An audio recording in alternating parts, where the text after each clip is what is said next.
সকলকে মেডিকেল কর্নারের পক্ষ থেকে শুভেচ্ছা জানাচ্ছি। আজকের যে প্রোডাক্টটি নিয়ে আমি এসেছি তার নাম হচ্ছে লোরাসেপ। এটি একটি পেডিয়াট্রিক ড্রপ। এটি সাধারণত বাচ্চাদের জন্য তৈরি হয়ে থাকে। তো এই লোরাসেপ ড্রপটি সাধারণত যাদের শ্বসনতন্ত্রের প্রদাহ, যেমন নিউমোনিয়া কিংবা ব্রঙ্কোটাইটিস কিংবা ফ্যারিঞ্জাইটিস কিংবা অনেকের দেখা যায় টনসিল ও সাইনাসের প্রদাহের কারণেও এই লোরাসেপ ব্যবহার হয়ে থাকে। আপনারা হয়তো ইতিপূর্বে অনেকেই এই লোরাসেপ আপনাদের বাচ্চাদের জন্য ব্যবহার করে থাকতে পারেন, খাওয়াতে পারেন। তো এটি আসলে কি জন্য খাওয়ানো হয়ে থাকে, এটি খাওয়ানোর নিয়ম কি এবং এটি আপনারা কিভাবে খাওয়াবেন সে সম্পর্কে আজকে আমরা বিস্তারিত জানবো। তবে তার আগে একটি ব্যাপার, যারা এখনো আমার চ্যানেলটি সাবস্ক্রাইব করেননি, যারা আমার চ্যানেলে নতুন, যারা আমার ভিডিওটি নতুন দেখছেন, তারা অবশ্যই আমার চ্যানেলটি সাবস্ক্রাইব করবেন। আর যারা অলরেডি আমার চ্যানেলটি সাবস্ক্রাইব করেছেন তাদের সকলকে ধন্যবাদ জানাচ্ছি। তো চলুন শুরু করা যাক। লোরাসেপ, যার ভিতরে রয়েছে সেফাকোলোর। এই সেফাকোলোর হচ্ছে সেফালোস্পেরিন অ্যান্টিবায়োটিক গ্রুপের দ্বিতীয় জেনারেশন। এটি প্রশস্ত বর্ণালীর অ্যান্টিবায়োটিক, যা অনেক বিটা ল্যাকটামেজ এনজাইম দ্বারা সৃষ্ট হাইড্রোলাইসিস প্রতিরোধে সক্ষম। সহজ ভাষায় বলতে গেলে এই লোরাসেপ ড্রপটি সেফাকোলোর, যার ভিতরে রয়েছে সেফাকোলোর, এটি পাউডার ফর সাসপেনশন, অর্থাৎ এটির সাথে পানি যোগ করে পরবর্তীতে এটি খাওয়ানো হয়। তো এটি সাধারণত যাদের নিউমোনিয়া রয়েছে, যে সকল বাচ্চাদের নিউমোনিয়া কিংবা ব্রঙ্কোটাইটিস কিংবা নিম্ন শ্বাসনালীর সংক্রমণ, এছাড়াও অনেকের দেখা যায় যে মূত্রনালীর সংক্রমণ রয়েছে কিংবা মূত্রনালীর প্রদাহ, মূত্রনালীর সমস্যা রয়েছে, কিংবা যাদের চর্ম বা নরম কলায় সংক্রমণ দেখা যায় যে ফোড়া কিংবা সেলুলাইটিস, এছাড়াও যাদের খাদ্যনালীর সংক্রমণ, ব্যাকটেরিয়াজনিত ডিসেন্ট্রি কিংবা অন্ত্রের প্রবাহ ইত্যাদির ক্ষেত্রে এই লোরাসেপ কাজ করে থাকে। তো এই সিরাপটির, এই ড্রপটি কাজ করে থাকে। তো এই ড্রপটির ভিতরে কীরকম সেটি আমরা দেখে নেই।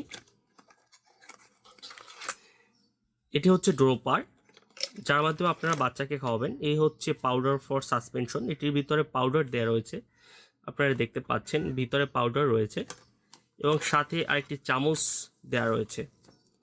তো এই লোরাসেপ ড্রপটি, আমি যে সমস্যাগুলো বললাম, দেখা যায় যে যাদের নিউমোনিয়া কিংবা ব্রঙ্কোটাইটিস কিংবা ফ্যারিঞ্জাইটিস, এছাড়াও অনেকের নরম যে ত্বক বা কোষকলায় বিভিন্ন রকমের সংক্রমণ হয়, ফোড়া হয় কিংবা সেলুলাইটিস কিংবা ফিউরানকুলোসিস ইত্যাদির ক্ষেত্রেও এই লোরাসেপ কাজ করে থাকে। তো এটি আপনারা কিভাবে খাওয়াবেন, এটি বাচ্চারা কিভাবে খাবে সে সম্পর্কে এখন আমরা জানব।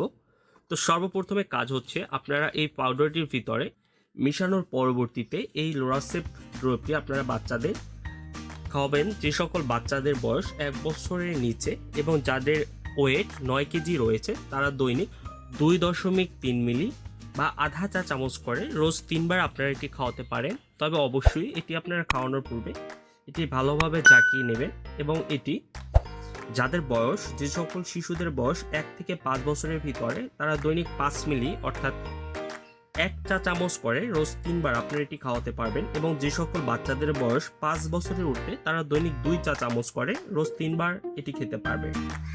তো এই সিরাপটি, এই ড্রপটি, পেডিয়াট্রিক ড্রপটি, কোনো পার্শ্ব প্রতিক্রিয়া রয়েছে কিনা সেটি আপনাদের আমি বলে দিচ্ছি। এটি অনেক ক্ষেত্রে বেশি প্রয়োগের ফলে ডায়রিয়া কিংবা বমি বমি ভাব কিংবা অনেক ক্ষেত্রে জ্বালা পড়া ইত্যাদির মতো সমস্যা দেখা দিতে পারে, কিংবা অনেক ক্ষেত্রে ঘুম ঘুম ভাবও হতে পারে। এই লোরাসেপ ড্রপটি সাধারণত বাজারজাত করে থাকে স্কয়ার ফার্মাসিউটিক্যাল লিমিটেড। তো এটি আপনারা কত টাকা মূল্যে ফার্মেসির দোকান থেকে কিনতে পারবেন সেটি আপনাদের আমি বলে দিচ্ছি। এই লোরাসেপ ড্রপটি আপনারা যে কোনো ফার্মেসির দোকান থেকে 125 টাকা মূল্যে কিনতে পারবেন। তো এটি একটি অ্যান্টিবায়োটিক।